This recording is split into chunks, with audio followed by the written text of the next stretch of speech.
Hello, everyone, and welcome to writing class. Writing class. Yep. Yeah. And you know, it's really hilarious. It's because Winona never waits to see the red record button flash. So she's all the way never. halfway. You can't say never. Oh, I'm sorry. Never means that never. I'm sorry. I'm sorry. Does not happen I'm sorry. at all. She only waits.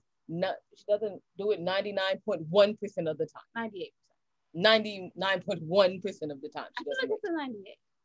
99.1% of the time. This isn't a math class. This is writing class. Let's get to the writing stuff. Our percentage is correct. Before we have to be accurate or writing. Don't. Anyway. Okay. Hi, fine. That's Tanya, by the way. Yeah. Now, all right. So, but first, we're gonna continue. Our guest. I'm Jade, though. And I'm Winona. Right. Oh, and yeah, we high five-ish. high five. I don't know. Yeah, no, I don't know. We're just moving on today. We're just moving on. All right. So we are literary life guides, but pop poetry is just our fun way of saying yes. We wrote a book full of poetry. All right. So, and I thought divorce was bad with other life lessons, and I thought being grown up was easy, and I thought I did my journey alone. All available on Amazon, and 2 of them are available on Audible. And then the other one is If Only I Were Me, only available on Barnes and Noble. I mean, it's one of the millions of books, not millions of books. That we have, but like 23, 24. So many books. So many books. Anyway, yeah, and then we are the co-founders of the 25 Hottest Indie Authors, Artists, and Advocate magazine. And yeah, so you can find out everything your ladies are doing on www.andwethought.com. We have a co-host today. Would you like to introduce yourself? Hi, I'm Tanya Todd. I'm an author and actress from Las Vegas. Fabulous. Thank you for coming on. Isn't the hard part about having an actress as your co-host is she's always prettier than you? No. Hey, and she always like nails the good look too at the end. It's like fabulous. You've given me lots of practice. All right, enough about us. Enough about us and how it was like Tanya's the best. We need to get to our wonderful guest. Wonderful guest, would you like to introduce yourself? Sure thing. My name is Ericka McIntyre, and I'm a full-time freelance writer and editor. I worked in media and publishing for more than 20 years, and I spend a lot of time helping writers tell their stories and helping authors craft their books. I got to spend a little over a year as editor-in-chief of Writer's Digest magazine, which is a 100-year-old brand serving the writing community. It's a huge brand for writers. I'm still their editor at large. And I get to work out of my house like I've done for the last 10 years, which isn't new. And again, I spend my time writing and editing and eating and sleeping and breathing books. That's pretty much my whole raison d'etre. Literary life. Yeah, that is literally a literary life. Oh my goodness. For sure. Because I find people in literary lives have really good food recommendations, but we're going to skip that question. We are. Because as we were talking before, you were talking about how you discovered different things about yourself in 2020 and in the pandemic. Because I think that we all need like a little bit of light, like put a little bit of light on this. I mean, not the pandemic, obviously. You know, yeah, I've always said that I was optimistic to the point of stupidity. Just to ask any of my ex-husbands.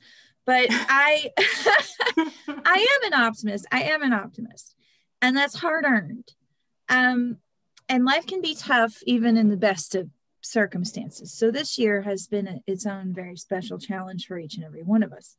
But I feel like, if you're going to have this time, then, and there was a lot of pressure at the beginning of quarantine. Oh, I'm going to learn how to bake, and I'm going to knit 62 blankets, and I'm going to write the great American novel, and I'm going to do all this stuff. I'm not about putting that kind of pressure on yourself. I'm really not. I think that we build ourselves up to a point where we can't succeed sometimes.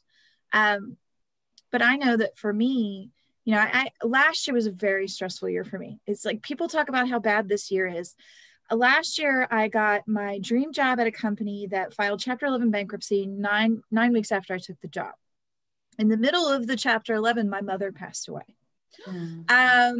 It was like this double whammy of just the worst thing you can imagine happening, right? And it happened all at once. And I kind of feel like now if I could live through that, and I did, I feel like I can almost live through anything. It's one of those things where if you've been through something really terrible and difficult, you learn a lot about yourself. So coming into this year, last year, every day I'd be like, why? Why is this happening? Why am I going through this? What is this for? What is the point of this? Well, I found out this year, sometimes you don't get the punchline until later. And this year I found out that, no, okay, I really can handle some of this stuff. And I actually am capable of going within and drawing out more than I thought I had. And this year for me personally, even though in the world, everything is really bad, for me personally, I've written more this year than I've written in 20 years. I've read more this year than I've read in a very long time. I'm growing. I decided to launch a business on the first day of March. Talk about a laugh riot.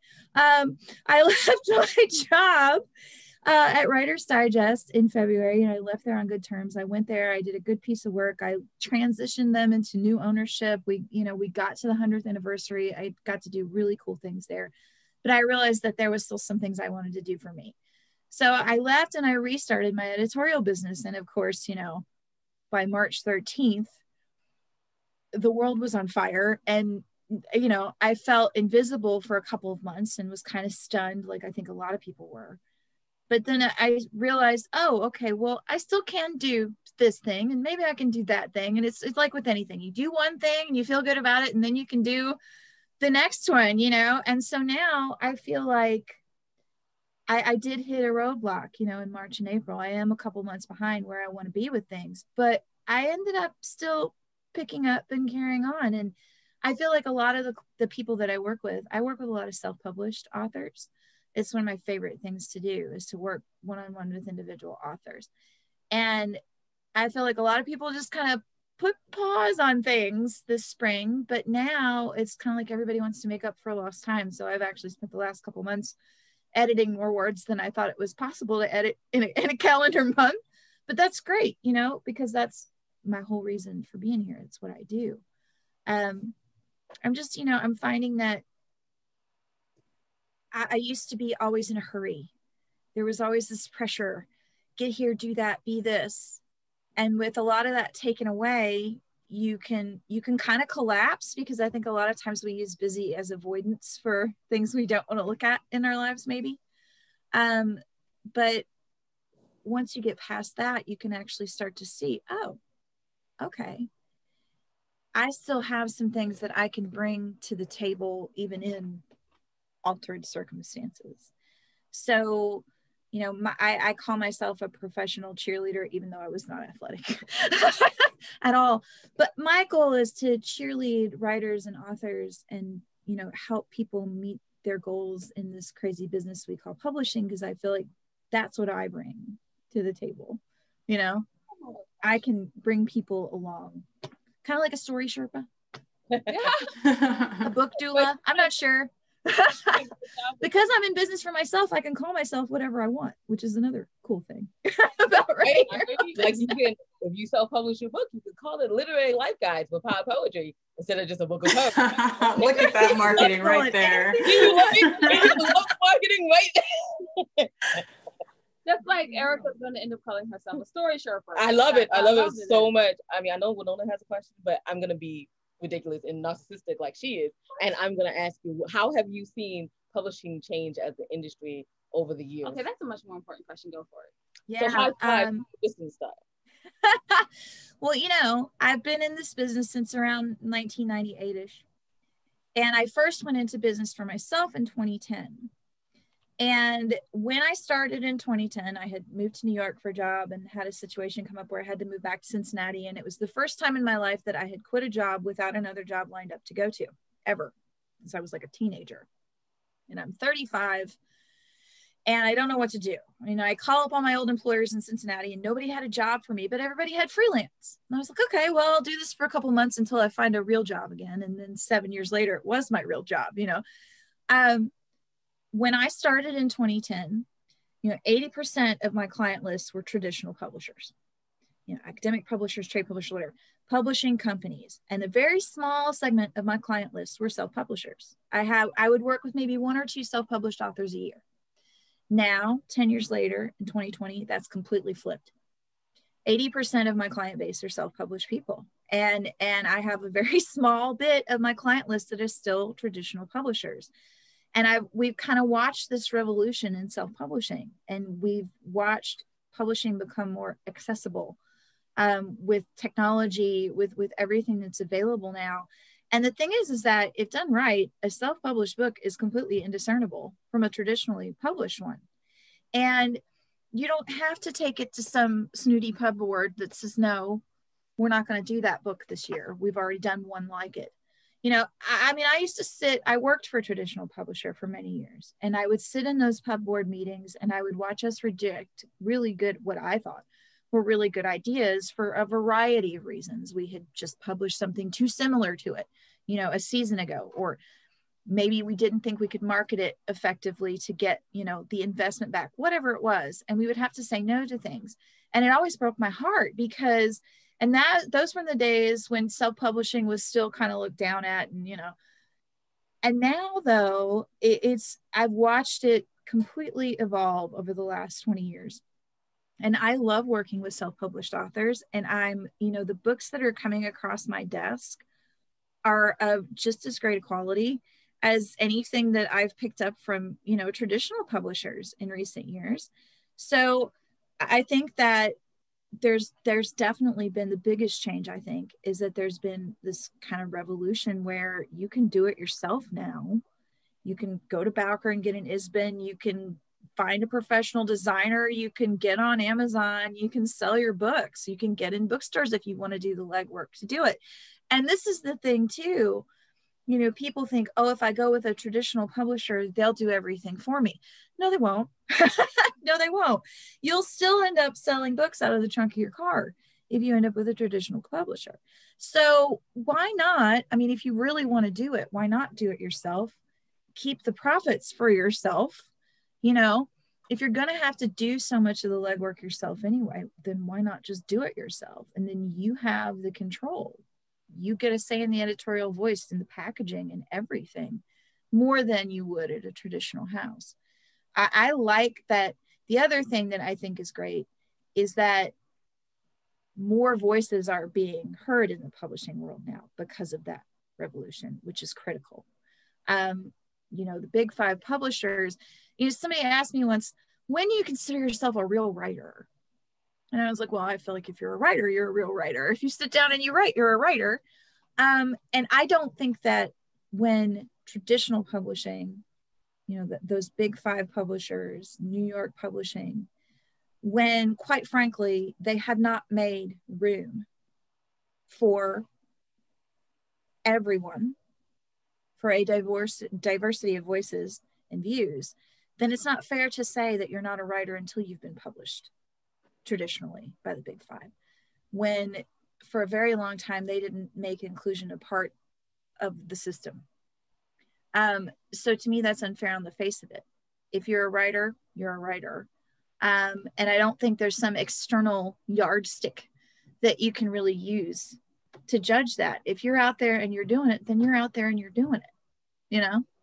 And I think that's great. I think that's great. I know that I've worked on probably, I don't know how many books in the last 5 years that were great books, but that a traditional publisher probably would have passed on.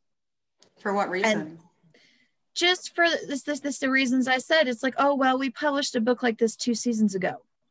So, like, you know, just things like that, that within their own specific house, they don't want to do it for this, you know. Sometimes it's just because I've been turned down for something like that. It's, you know, right. We just acquired something that is just too similar to this. And, you know, and I understand that because when I was editor-in-chief at Writer's Digest, I had to do it too. I would get a great pitch and it was literally very, very similar, too close to something we had literally just run in the magazine. And, you know, you want to keep it fresh for your audience. But that doesn't mean that it's a bad idea. In fact, it means it's a good one because we just did the same thing. You know, that's what I mean. It's like, it was a good idea, but for that house or that magazine or whatever, at that moment, they had just done it. So they didn't want to do it again. But that shouldn't be the reason why your book doesn't get published. You know, then you take it to somebody else, or at a certain point, you do it yourself. I mean, I just worked with a self-published author.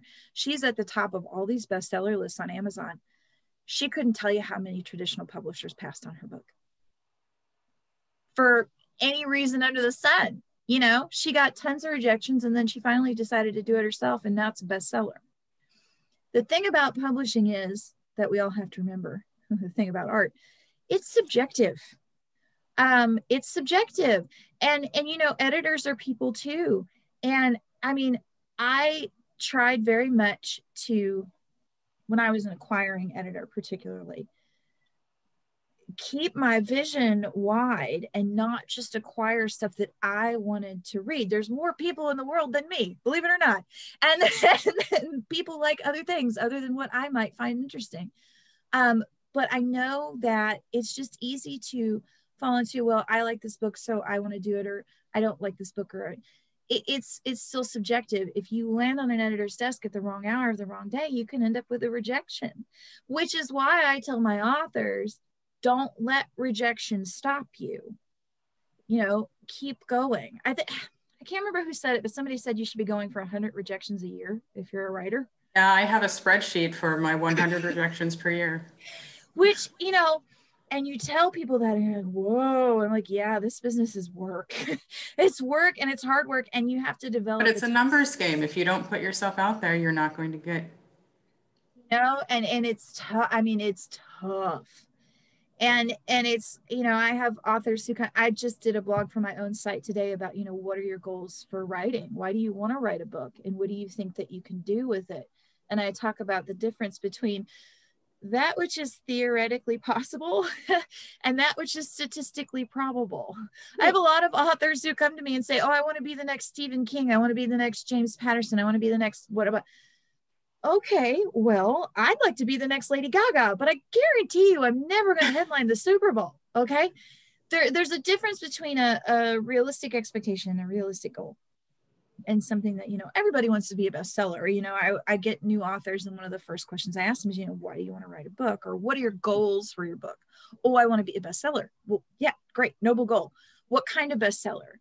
New York Times bestseller, Amazon Kindle bestseller. What kind of bestseller do you want to be? And you hone that down, and then you aim toward that target, knowing that it's going to be an incredible amount of work. You would think that it would be enough just to write the book, because that's not hard enough. It's not, though. It's not. You know, it's kind of like when somebody passes away and you go to the funeral, and it's like the funeral, the day of the funeral, that's not the end of the grief. That's the beginning of it in a lot of ways. And it's the same way in the process of book publishing. You know, you finish your manuscript and you think you're done. And really, in some ways, that's just resetting the clock to day one, because now you have a whole new set of stuff you have to do. It's a lot of work. But the cool thing about write it your is, next book. Right, exactly. What's your next book? I interviewed an author, and I said, you know, so what are you working on now? And she's like, I'm working on taking a nap. It's exhausting. It really is. And, you know, the good writers make it look really easy. And so it looks like it's almost no work at all, you know, but that's how you know you've really done the most work, is when it looks like no work. It's insane. This is an insane business. No, I've had that happen to us. People have said, oh, we didn't know how much work y'all really did. Like, we thought it was all glitz and glam and pictures and this. They were like, you're up at 4:00 in the morning. Yeah, putting on my makeup because I have an interview at 6. And you don't go to bed until 1:30. Right. Didn't go to bed till 1:30. So I'm really working on like 2.5 hours of sleep and this coffee. Yeah. And I'm praying this coffee will make it through. And I know this is true because of the messages that you guys send me. It's like, they sent me this one at this time. How are they already messaging me at this time? Because we don't. We do sleep, but it's very interesting. As we said before, like, we go to sleep kind of early. I go to sleep early, then I wake up in the middle of the night and do some more work.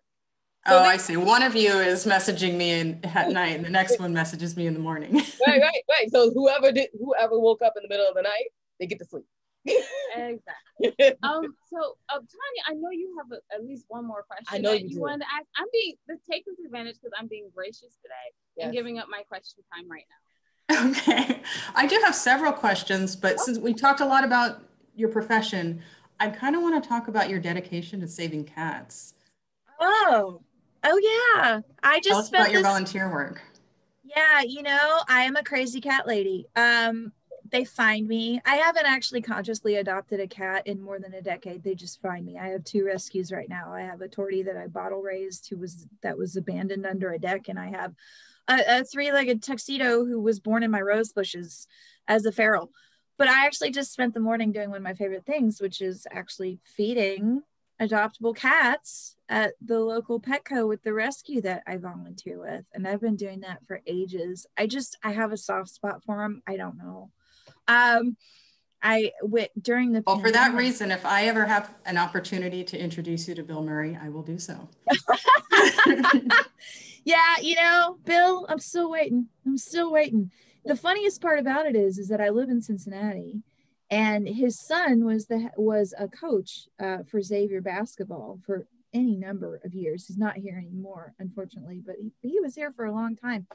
I have met so many people in Cincinnati who are like, oh yeah, I met Bill. He came in town for the Xavier game. He came in the bar where we were working out. He came in my restaurant, whatever. And I'm just like, what?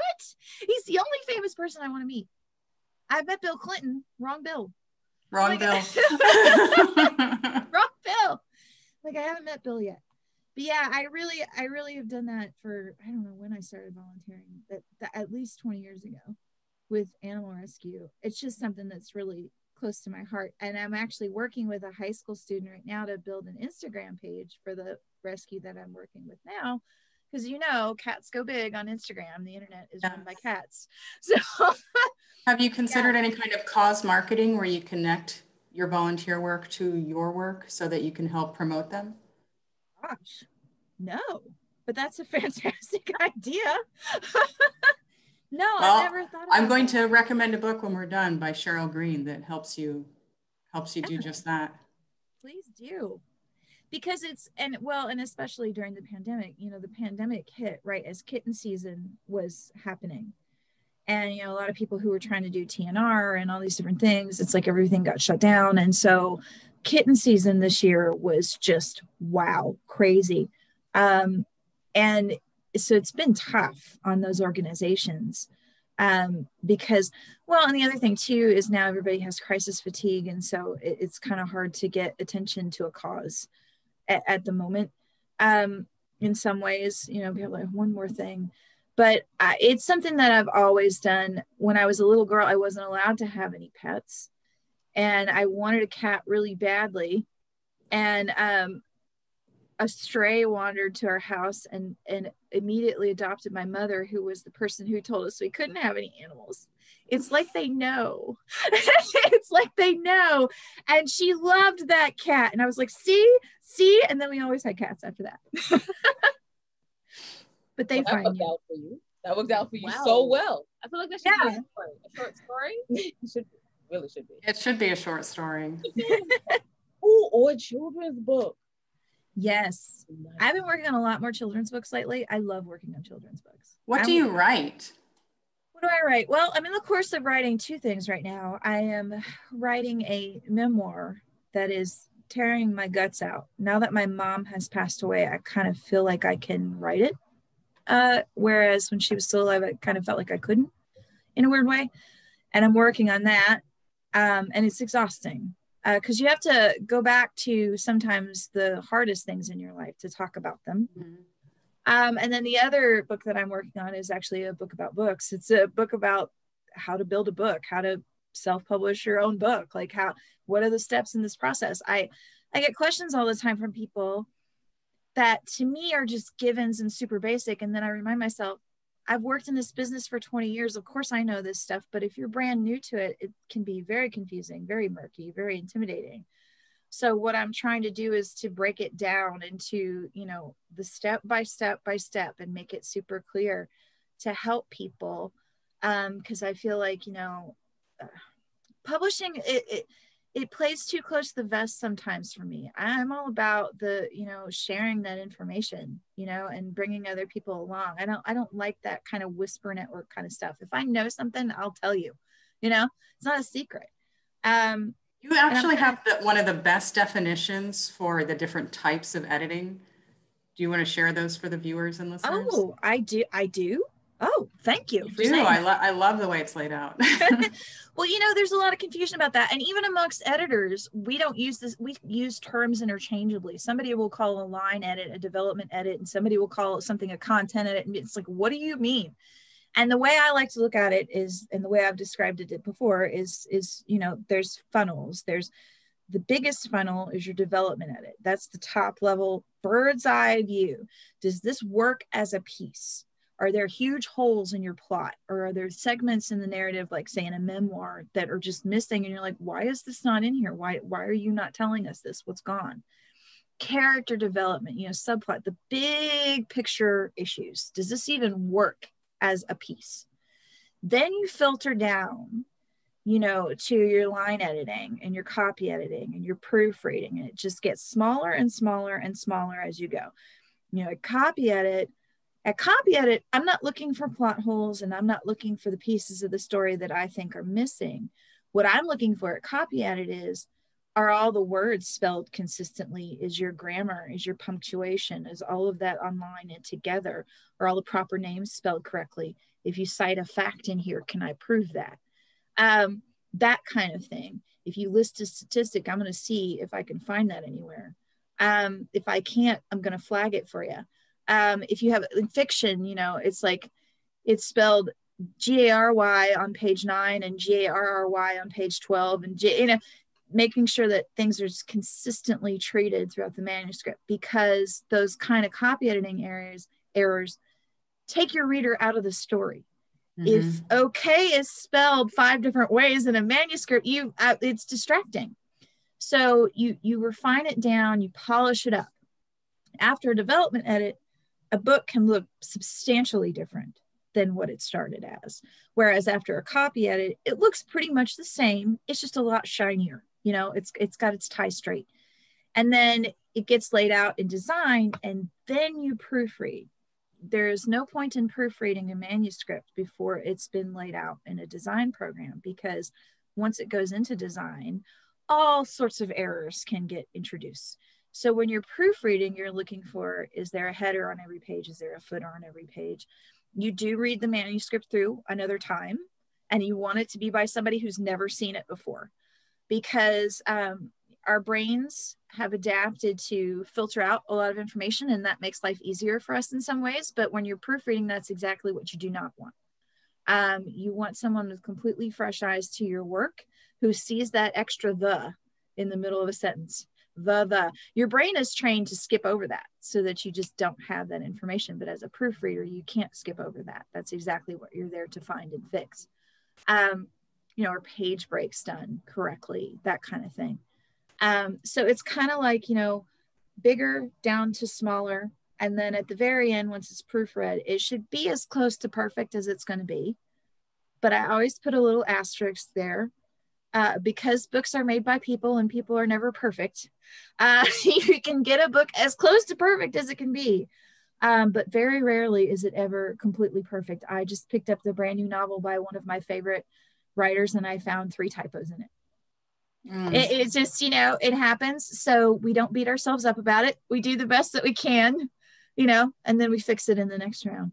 I have a few more definition questions for you really fast. Oh, sure. What is a copy editor? And then what does a content curator do? Okay. Well, a copy editor is a very well-defined job description. A copy editor edits copy. Again, it's that level of edit where you're checking for grammar, punctuation, spelling, consistency, all this stuff. It's very mechanical. A content curator, which is kind of, curator is a trendy term, but a content curator could also be an acquisitions editor. It's someone who, like what I did at the magazine, we have to put an issue together this month. We want to find 12 pieces of writing for that issue. How do they play together well? How do they fit a theme? You don't want to run 2 pieces back to back that are too similar, or you don't, the diversity of voices and viewpoints, that sort of thing. That's more art, whereas copy editing is more science. If you can break it down that way, that's kind of how I like to look at it.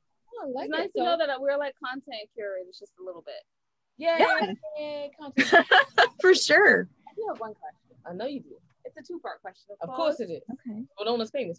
Not really, but okay. No, if I was famous, I'd be much happier. No, I'm joking. No, I would not be happy. Oh, part one of my question is, when you started talking, you were talking about a library literary events. What did you do for them? and how do people get involved? And then my B question is, you're discussing 3 topics at the Writer's Digest conference. Can you tell us a little bit about that? Oh, okay. Well, I'm actually involved locally in Cincinnati, where I'm at, with the Mercantile Library, which is a membership library here in Cincinnati. And they do a lot of programming for readers. They bring in authors and do, you know, book groups. I'm probably going to be leading a book group with them in the spring, I hope, knock wood. I've asked, they've said sure, but we'll see if it actually comes together or not. And then as far as the Writer's Digest conference, this year, I am going purely as a spectator. I'm not doing any sessions this year, and that's on purpose. I went to both last year as their editor-in-chief, and it almost killed me. I love Writer's Digest. I love the conferences. They had to pivot from, you know, 2 terrestrial events to 1 merged virtual event this year. And I have tons of friends and colleagues who are giving sessions this time around, like Amy Collins and Guy Gonzalez and Jane Friedman and Rand Walker. And I'm going to be tuned into those sessions in my yoga pants with my tea from home. And it's going to be great because I'm not going to have to figure out how to get from one end of the conference hall to the other end of the conference hall and take a pre-break in between in 3 minutes and then introduce a speaker. So now next year, you know, when things change, hopefully I will go back and actually lead sessions again. But this year, I'm gonna be at home watching like everyone else, and it's gonna be great. It's gonna be fabulous. Yeah, I know. I actually enjoy going to other people's things. You're just this is fabulous. You don't have to run the whole thing. You just be there. The problem is that you often find yourself, even when you're sitting in the audience, you often find yourself looking for the people who are running. Because I'll be sitting there and be like, oh, there they go. What happened? Oh, I bet you will go, oh, this is a 3 assistant problem. This is a problem. Yeah, and that's true when you're online too, though, because, you know, last year I paid to go to our conference, like, because we were going to do it in person. And I didn't attend our conference as a spectator. I was too involved with behind the scenes. I had to watch all the after stuff. You know, I had to wait until after the conference to actually benefit from any of the classes. It's amazing. There's too much to do. Yeah, I'm hoping I can actually keep the spectator hat on this year, because that's tough for me too, to like be sitting in a room and be like, but. Yeah, well, don't be surprised if you get invitations for other conferences. I love doing it. You know, anything that connects me with people and an audience, however I can share what I've learned in this gonzo business over the last 20 years, I'm always happy to do. One thing you learned? Yes. One thing? No, I have a question about what you learned. I do. Oh, okay. And then Jade has a question. No, the question is about right, Winona, go because for it. My time. See, I'm being the person today. I'm being the narcissist. I'm like taking it from her. So okay, so I have a question about what are 3 pieces of advice that you would give a new author trying to set out in this crazy world of publishing, and also where can people check out your website and stuff that you do? Okay. Well, 3 pieces of advice. You know, in this business, you have to be resilient. You have to be able to pick yourself up, dust yourself off, and start all over again. You have to, that's my first piece of advice, because rejection is a big part of it. So get ready for that and have that tough skin, and know that a criticism of your work is not a criticism of you as a human being. It feels very personal, because it is. I mean, we put our blood and guts into our work. But truly, remember, keep that separate. The criticism of your work is not the criticism of you as a person. The second thing that I just always tell people is just never give up. If this really is your dream, if this really is your goal, if you really have a story screaming forth out of you, tell it. Don't give up. It may take you longer than you think it should to get where you want to be. But I am almost 46, and I am only just now getting to where I feel like I want to be. Don't quit, you know, and that's kind of a partnership with resilience. And the third one is that in this business, in this industry, people talk. They talk to each other. be nice. If you are not a nice person, people will find out. Be professional, be courteous, pay your freelancers on time, respond to people's requests respectfully. You would not believe how many people don't feel like they have to do that. Professional courtesy is a thing. You know, if you're asking someone for a favor, make sure they understand that there's something in it for them too. You know, basically just treat people how you want to be treated. And think about that when you're talking to people. And again, it seems obvious, but you would not believe the number of people for which it is clearly not obvious. You know, make friends, not enemies, because you never know when you're going to run into someone again, ever. This world is very small. So those would be my 3 pieces of advice today. And where people can find me is at my frequently misspelled first name, erickamcintyre.com. That's the funny thing. I'm named for my dad, whose name is Rick. So his name is right in the middle of mine. Most people spell Ericka either with a C or a K. I spell it with both. I don't know if that's a blessing or a curse. But earlier this year, when I finally set up my website, I had to decide what I wanted to call it. And my friend Guy Gonzalez said, no, your name is your strongest brand. You know, buy the misspelled URL too. And I said, okay. So good decision. And have it redirect to yours because your name is your strongest brand. And I said, okay, erickamcintyre.com it is. So there you go. I keep everything there. If you can Google that. I'm also on Twitter. I tweet as Cincy Bookworm. So I'm pretty easy to find on there too. And for the audio listeners, I think it's important to say that it's MC. It's not McIntyre, it's McIntyre when you type it. But when you pronounce it, you say Mac. Yes. Well, see, that's the other problem with my last name. There's an Irish spelling of my last name and a Scottish spelling of my last name. There's about 4 different spellings of my last name. I mean, it's impossible. It's just impossible. You'd think it's a basic name, but apparently it's not. But yeah, that's with a C and a K and an M and a C. But no A's. No A's. There's only 1 A in there, and it's not where you would think it would be. It's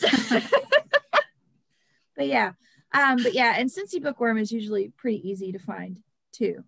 That's probably easier to find in some respects than the spelling of my full name. Thank you so much for coming on today. We really Thank you so much for having me. I had so much fun talking to you ladies today. We're excited. We like when people have fun on our shows. The good thing, and because as she said, and I love when people talk because I don't have to do less work. And as she said, it's a small world, so she'll be like, "Hey, no, I had a great time with this show." I'm sorry, and I love to do work. I love to do work. Right. Yeah, as you just said it to everybody, all of okay. They didn't hear it the first hilarious, time. Hilarious. All right, so Tanya, where can people find out more about you? I'm on social media at Ms. Tanya Todd, and my website is www.mstanyatodd.com. Thank you so much. I don't think I'm ever gonna get tired of it. I'm just gonna be like, it's gonna be like 5 years in, and I'm still gonna just be smiling about it. All right, I love her website. 5 years in, I hope it's over.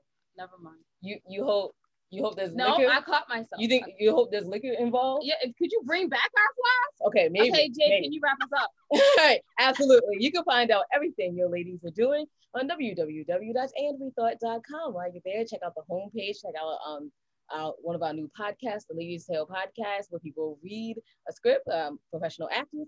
And while you're there, more importantly than all of that, please go over to the Ladies tab. Go down to the middle and see the charities that we probably support. Although this might not air in October, we recorded it in October, so it's Domestic Violence Month. So I just want y'all to recognize that Powerful Beginnings is doing really great work, and they're the first charity on the page. And if you could help them in any way, as we know, 2020, money is funny, as the old saying will say. So you might not be able to donate money, but you might be able to donate time. They have a website, and they're asking for volunteers, so that. And if you're not be able to do that for all the charities, please go ahead and add them and just tell them thank you for doing this good work in the world, because sometimes we all need to hear and have encouragement. Exactly. Even Winona has to have encouragement. So it's everybody. She took my narcissistic. I know. I said I was doing it today. So just remember, that wisdom is all around you if you're open to finding it and acceptance. So peace and love, you guys, from Winona and Jade. Oh yeah, thanks for listening.